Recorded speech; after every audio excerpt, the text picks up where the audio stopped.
Hello everyone and welcome back to Math Bolt Master. আৰম্ভ কৰোঁ আমাৰ আজিৰ সেশনটো। তো আজিৰ সেশনটোত আমি কথা পাতিম positive and negative rational numbers. এতিয়া প্ৰথমতেতো আমি এটা কথা ক্লেৰিফাই কৰিলোঁ যে এটা ৰেচনেল নাম্বাৰ কি হয়। এটা ৰেচনেল নাম্বাৰ এনেকুৱা এটা নাম্বাৰ যোনটো এনেকৈ ৰেচিঅ' পি বাই কিউ ফৰ্মত থাকিব। ইয়াতে কিউ কি হ'ব? ইয়াতে Q cannot be equals to 0। তো এক্সাম্পলৰ হিচাপত আমি বহুতখিনি এক্সাম্পল অলৰেডি চাই থৈছোঁ কেনেকৈ প্লট কৰে। চ' 2/3 এইটো হৈছে এটা ৰেচনেল নাম্বাৰ। আমি চাইছিলোঁ -2/3 এনেকুৱা rational number, right? Positive negative চব হ'ব পাৰে। দেন আমাৰ হ'ব পাৰে 7/5। এইবোৰ হৈছে কি different types of rational number. এতিয়া ৰেচনেল নাম্বাৰত আমি আজি কথা পাতিম positive and negative rational numbers. একো ডিফিকাল্ট নহয়, পজিটিভ এণ্ড নেগেটিভ বস্তুটো এনেকুৱাকৈ বুজিলে হ'ল। চ' লেটছ চে আমাৰ তাত ইয়াতে এটা ডাঙৰ হেৰি এটা আছে, টেংক এটা আছে, পানীৰ টেংক এটা আছে, আৰু এইটোৰ ভিতৰত পানী সোমাই আছে। অ'কে, এনেকুৱাকৈ পানী সোমাই আছে। তো লেটছ চে আমি কি কৰিছোঁ, এইখিনিৰ পৰা আমি এইটো এনেকুৱাকৈ চালে হ'ল, এইখিনি আমাৰ মাটিৰ ভিতৰত সোমাই আছে একচুৱেলি টেংকটো, এইটো আমাৰ গ্ৰাউণ্ড হৈ গ'ল। ঠিক আছে। তো এতিয়া লেটছ চে আমি ইয়াৰ পৰা ভিতৰত চুইমিং কৰিবৰ কাৰণে এটা ডুবকি এটা মাৰিলোঁ, জাম্প এটা মাৰিলোঁ। তো জাম্প মাৰোঁতে লেটছ চে আমি এইখিনিত আহি পেলাই ৰখিলোঁ। তো এই হাইটটো কিমান হ'ল? এইটো আমাৰ এই হাইটটোক আমি কি বুলি ক'ম? যিহেতু তলত আছোঁ, আমি এইটোক ক'ব পাৰোঁ যে বোলে আমি -2/3 মিটাৰছ তলত আহিলোঁ। আৰু যদি আমি ছেইম ডিষ্টেঞ্চত ওপৰতে যাওঁ, তো সেইখিনি ডিষ্টেঞ্চক আমি কি কৰিম? সেইটোক ক'ম যে আমি +2/3 মিটাৰছ আমি ওপৰলৈ জাপ মাৰিলোঁ। এইটো জাষ্ট এটা বুজাবৰ কাৰণে যে মানে যদি ওপৰত যোৱাটো আমি পজিটিভ লওঁ, তেনেহ'লে তলত যোৱাটো নেগেটিভ ল'ম।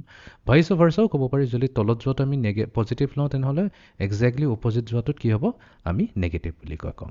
তো ইয়াতে এইটো হৈছে এটা পজিটিভ ৰেচনেল নাম্বাৰ। এতিয়া 2/3 হৈছে এটা পজিটিভ ৰেচনেল নাম্বাৰ। ঠিক আছে, এইটো এটা আছে পজিটিভ ৰেচনেল নাম্বাৰ। আৰু ৰেচনেল প্ৰথমতে লিখি লওঁ, পজিটিভ ৰেচনেল নাম্বাৰ, আৰু এইটো হৈ যাব এটা নেগেটিভ হয়, মই এনেকৈ মাইনাছকৈ শ্বৰ্ট ফৰ্মত লিখিছোঁ, নেগেটিভ ৰেচনেল নাম্বাৰ। ঠিক আছে। এতিয়া পজিটিভখিনিতো একেবাৰে ইজি হয়, পজিটিভখিনিতো বহুতেই ইজি হয়, কাৰণ দুটা নিউমাৰেটৰ আৰু ডিনমিনেটৰ। তাৰমানে আমি ক'ম যে rational number given rational number, যিকোনো ৰেচনেল নাম্বাৰ হ'ব পাৰে, given rational number is said to be positive. তাক আমি পজিটিভ বুলি কেতিয়া ক'ম? It is said to be positive when, আমি ক'ব লাগিব, কণ্ডিশ্যন এটা দিব লাগিব, when both মানে দুয়োটা, when both P and Q are positive in nature. তাৰমানে যদি আমি নিউমাৰেটৰ এণ্ড ডিনমিনেটৰ দুয়োটাই যদি পজিটিভ লওঁ, তেনেহ'লে আমি কি পাম? এটা পজিটিভ ৰেচনেল নাম্বাৰ পাম। অ'কে, তেনেহ'লে নেগেটিভ ৰেচনেল নাম্বাৰ কি হ'ব? ছেইম ডেফিনেশ্যন ক'ব পাৰিম যে a rational number is negative. It is negative when either P or Q is negative. তাৰমানে দুইটাৰ ভিতৰত কোনোবা এটা যদি নেগেটিভ হয়, তেনেহ'লে আমি এটা কি পাম? নেগেটিভ ৰেচনেল নাম্বাৰ পাম। ফৰ এক্সাম্পল, -2/3 হৈছে এটা নেগেটিভ ৰেচনেল নাম্বাৰ। কেতিয়াবা আমি এনেকৈও লিখিব, 2/3 এইটো লিখোঁ, বা কেতিয়াবা আমি লিখোঁ -2 ফ্ৰণ্টত লিখি পেলাই 2/3। এই তিনিওটাই হৈছে কি হৈছে? এটা ধৰণৰ এটা নেগেটিভ ৰেচনেল নাম্বাৰ। ঠিক আছে। তো তাৰমানে ইয়াতে এইটো কেছত আমি এইটোৱে ক'ব পাৰিম যে আমি ইকুৱেল লৈ লওঁ, যে এইটো হৈ যাব ইকুৱেলছ টু এইটো হৈ গৈছে, এই তিনিওটা একেই হয়। এইবোৰ গোটেই হৈছে নেগেটিভ নাম্বাৰ বা নেগেটিভ ৰেচনেল নাম্বাৰছ। হাউএভাৰ, আমাৰ কিন্তু এটা ষ্টেণ্ডাৰ্ড ফৰ্মত যদি লিখোঁ, ষ্টেণ্ডাৰ্ড ফৰ্ম, ঠিক আছে, ষ্টেণ্ডাৰ্ড ফৰ্ম মানে যোনটো চবেই এগ্ৰী কৰিব, তেনেহ'লে ষ্টেণ্ডাৰ্ড ফৰ্মত আমি কি কৰোঁ? ডিনমিনেটৰটো সদায় পজিটিভ ৰাখোঁ আৰু নিউমাৰেটৰটো নেগেটিভ ৰাখোঁ। সেইটো কেছত এইটোক ষ্টেণ্ডাৰ্ড ফৰ্ম বুলি কোৱা। তাৰমানে আমি যদি চাওঁ, এইটো হৈছে আমাৰ ষ্টেণ্ডাৰ্ড ফৰ্ম, ইয়াতে নিউমাৰেটৰ -2 আছে আৰু ডিনমিনেটৰটো +3 আছে। এইটো কেছত কি আছে? নিউমাৰেটৰটো পজিটিভ বাট ডিনমিনেটৰটো নেগেটিভ। তো আমি কি কৈছোঁ? এইটো ষ্টেণ্ডাৰ্ড ফৰ্মত নাই।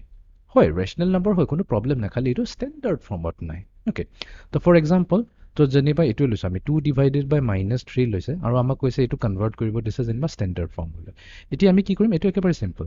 তো আমি আমাৰ মেইন কামটো হৈছে ডিনমিনেটৰটোক পজিটিভ বনাব লাগে। তো আমি ইয়াক পজিটিভ বনাবৰ কাৰণে কি কৰিম? সদায় -1ৰে মাল্টিপ্লাই কৰি দিম। যদি মাইনাছ আছে, অলৰেডি নেগেটিভ হয়, তেনেহ'লে নেগেটিভৰ লগতে মাল্টিপ্লাই কৰিব লাগিব। নেগেটিভ আৰু নেগেটিভ মাল্টিপ্লাই হ'লেহে পজিটিভ হয়।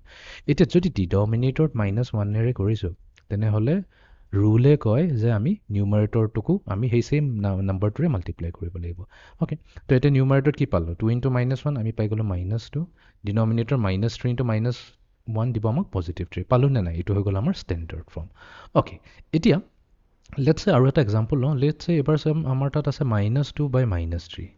এতিয়া এইটো কি হ'ব এইটো হ'ব এতিয়া এটা পজিটিভ ৰেচনেল নাম্বাৰ নে এইটো হ'ব নেগেটিভ ৰেচনেল নাম্বাৰ তো ডাইৰেক্টলি যদি চাওঁ ইয়াতে আমাৰ কনফিউজন হ'ব বোলে এইটো কি হ'ব তো সেইকাৰণে আমাৰ ষ্টেণ্ডাৰ্ড ফৰ্মটো এইকাৰণে আমাৰ ইউজফুল হৈ যায় তো আমাৰ ষ্টেণ্ডাৰ্ড ফৰ্মে কয় যে আমাৰ ডিনমিনেটৰটো চাব লাগিব নিউমাৰেটৰটো চাব নালাগে ডিনমিনেটৰটো সদায় পজিটিভ হ'ব লাগিব ইয়াতে কি পাইছোঁ আমি এটা নেগেটিভ নাম্বাৰ আছে আমাৰ ডিনমিনেটৰ তো আমি ট্ৰাই কৰিম তাক পজিটিভ বনাব কাৰণে চ' -3ক আমি -1ৰে মাল্টিপ্লাই কৰিম ডিনমিনেটৰ যদি কৰিছোঁ তো নিউমাৰেটৰটো কৰিব লাগিব এতিয়া আমি ফাৰ্ডাৰ চিম্প্লিফাই কৰিলে আমি কি পাম ডিনমিনেটৰ হৈ যাব -3 × -1 + 3 হৈ গ'ল ষ্টেণ্ডাৰ্ড ফৰ্ম আৰু এতিয়া নিউমাৰেটৰ চাওক -2 × -1 কি হৈ গ'ল +2 হৈ গ'ল বিকজ দুইটাই নেগেটিভ হৈ গ'ল তো তাৰমানে একচুৱেলি -2/-3 যোনটো আমাক দিয়া গৈছিলে এইটো অৰিজিনেলি হৈছে 2/3 তাৰমানে ইয়াক যদি ষ্টেণ্ডাৰ্ড ফৰ্মত লিখোঁ এইটো হৈছে এটা পজিটিভ ৰেচনেল নাম্বাৰ ইয়াক কিন্তু ভুলতে কৈ নিদিব মাইনাছ চাইন আছে তাৰমানে এইটো হ'ব নেগেটিভ ৰেচনেল নাম্বাৰ ন আমি কি কৰিব লাগিব ডিনমিনেটৰটোক পজিটিভ কনভাৰ্ট কৰিব লাগিব পজিটিভলৈ লৈ যাব লাগিব তাৰপিছত চাব লাগিব যে ফাইনেল আনচাৰত কি আহিছে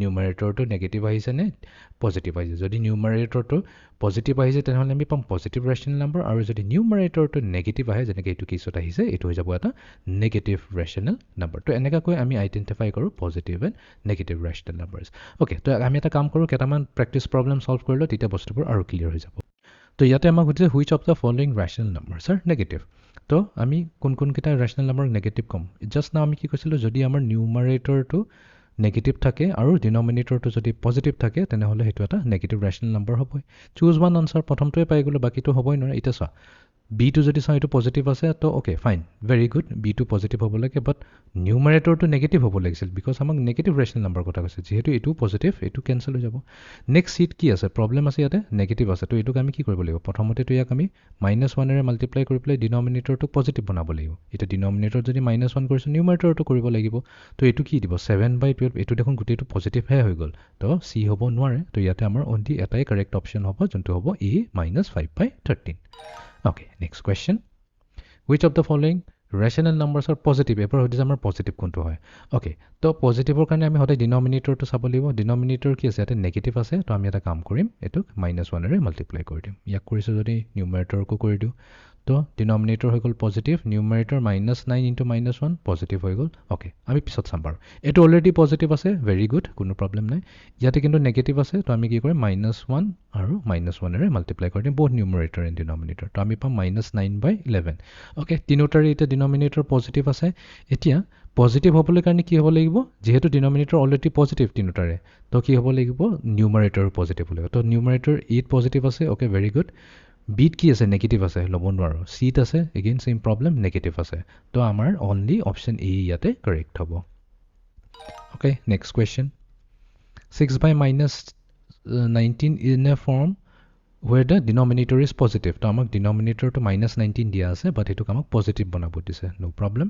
আমি কি কৰিম -19ক পজিটিভ বনাবৰ কাৰণে -1ৰে মাল্টিপ্লাই কৰি দিম ডিনমিনেটৰ যদি কৰি আছোঁ নিউমাৰেটৰ কৰিম তো 6 × -1 হৈ গ'ল -6 আৰু -19 × -1 হৈ যাব +19 তো আমি কি পাম -6/19 এইটো হৈ যাব আমাৰ ফাইনেল আনচাৰ অ'কে এতিয়া আমি যাওঁ last কুৱেশ্যনটোলৈ Write -9/11 in a form where the numerator is positive. এনেকুৱা ফৰ্মত লিখিব দিছোঁ নিউমাৰেটৰ বা এবাৰ পজিটিভ হয় অ'কে ভেৰি ইণ্টাৰেষ্টিং -9/11 দিয়া আছে এবাৰ নিউমাৰেটৰটো পজিটিভ বনাব দিছে তো ডিনমিনেটৰ চাই লাভ নাই আমাৰ নিউমাৰেটৰত আছে নেগেটিভ নাম্বাৰ নিউমাৰেটৰ -9ক যদি পজিটিভ বনাব লাগে -1ৰে মাল্টিপ্লাই কৰিম বাট নিউমাৰেটৰত যদি কৰিছোঁ অট'মেটিকেলি ডিনমিনেটৰটো ছেইম নাম্বাৰটোৰে মাল্টিপ্লাই যাব চ' -9 × -1 হৈ গ'ল +9 আৰু এফালে আছে আমাৰ 11 × -1 হৈ যাব -11 তো তাৰমানে আমাৰ ফাইনেল আনচাৰ আহিব লাগিব 9/-11 তো অপশ্যন ডিয়ে হ'ব কাৰেক্ট অপশ্যন তো আমি ডি চিলেক্ট কৰি ভেৰিফাই কৰি ল'ম